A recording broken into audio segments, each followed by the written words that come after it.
Every time we pick up our phones or open our laptops, there's this whole invisible world buzzing with activity. And today, we're going to pull back the curtain on that world. We're diving into the secret war being fought for our data, looking at the seriously clever tricks the bad guys use, and more importantly, the defenses we can build to stop them. I mean, just think about your day so far. You've probably checked your email, right? Maybe you bought something online, chatted with friends. So much of our life is just online now. But be honest, when was the last time you really checked the lock on your digital front door? Well, that's exactly what we're going to dig into. All right, so to get a handle on this fight, we first need to map out the battlefield. And cyberspace, it's not some weird abstract cloud. The best way to think about it is like a massive, sprawling city that we all built piece by piece out of pure data. And in this digital city, the most valuable thing you can have is information. Your information. So in this whole digital fortress we've built, what's the weakest link? 9 times out of 10, it's our passwords. You guessed it. They are literally the keys to our entire digital lives. And believe me, hackers have gotten really, really good at picking locks. So how do they do it? Well, they've basically got 2 main strategies. First, they can try to steal the scrambled, secret version of your password. It's called a hash, and then work backward from there. The other way, they can just stand at your digital front door at the login screen and try key after key after key until one finally works. Either way, the goal is the same: get inside your world. And that second method brings us to something called a brute force attack. And yeah, it is exactly as clumsy as it sounds. This isn't about being clever or surgical. It's a digital battering ram. It's just a program throwing every single possible combination at the lock until it finally smashes open. It's purely a numbers game. And with how fast computers are today, the odds are shifting more and more in the attacker's favor. Let's look at a legendary tool for this. It's called John the Ripper. Now, this isn't dark magic or anything. It's just ruthlessly efficient. First, it grabs that scrambled version of your password, the hash. Then it just unleashes a massive dictionary. We're talking millions of common words and phrases, and it compares each one to that hash. The second it finds a match, bam, game over. Your password is toast. This is exactly why using password 123 is, well, a terrible, terrible idea. Okay, so we've talked about securing the front door, but what about all the messages we're basically shouting across the open air? Yep, I'm talking about Wi-Fi. Every single time you connect, you're broadcasting data, and you'd better hope that nobody's eavesdropping. Now, Wi-Fi has come a long way. It's gotten way faster, way more reliable with every new version. But here's the catch. In that race for pure speed, security often got left behind. And in the early days of Wi-Fi, the security was, to put it nicely, an afterthought. Case in point, WEP. It stands for Wired Equivalent Privacy. The idea was to make your wireless network as secure as a wired one. The problem? It was like building a fence out of tissue paper. The security was just fundamentally, deeply flawed, which basically made it a giant flashing welcome sign for anyone with the right tools. And here's how they just walk right through that tissue paper fence.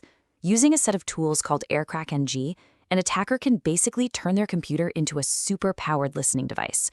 They just sit there, quietly capturing all the traffic flying through the air.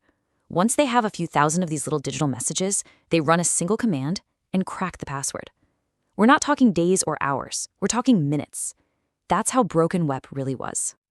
Okay, enough with all the doom and gloom. It's time to pivot. We've seen how the locks get picked and how the walls can be breached, so now let's talk about how we build bigger, better, stronger fortresses. So how do we actually fight back? Well, it's not about just buying one piece of software or learning one secret trick. It's about building a defense in layers, a digital fortress with high walls, a deep moat, and guards on patrol. You have to start thinking like an attacker to beat them at their own game. The foundation of all good cybersecurity is something called the CIA triad. No, not that CIA. Think of it like this. Confidentiality is about keeping your secrets secret. Integrity means making sure your data hasn't been tampered with. And availability means your data is there when you actually need it. If you break any one of those 3 legs, the whole thing comes crashing down.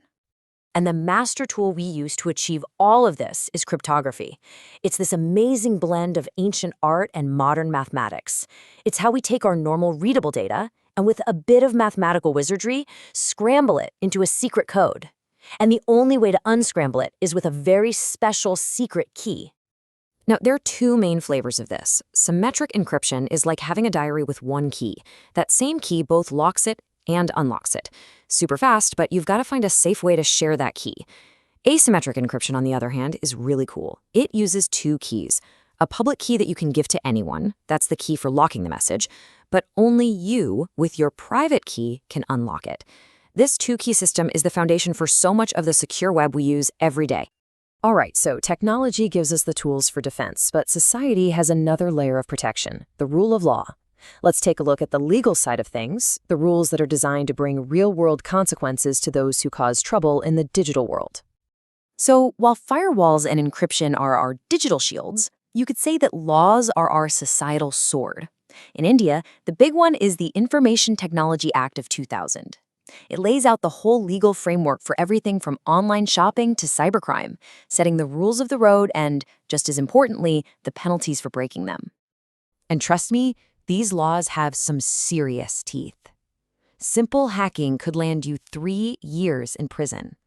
But if you get caught doing something like cyberterrorism, say taking down a city's power grid, you could be looking at life imprisonment. The message here is crystal clear. These are not victimless crimes. But how in the world do you prove a digital crime? I mean, how do you take a bunch of ones and zeros and use that to put a person behind bars? That is where the chain of custody comes in.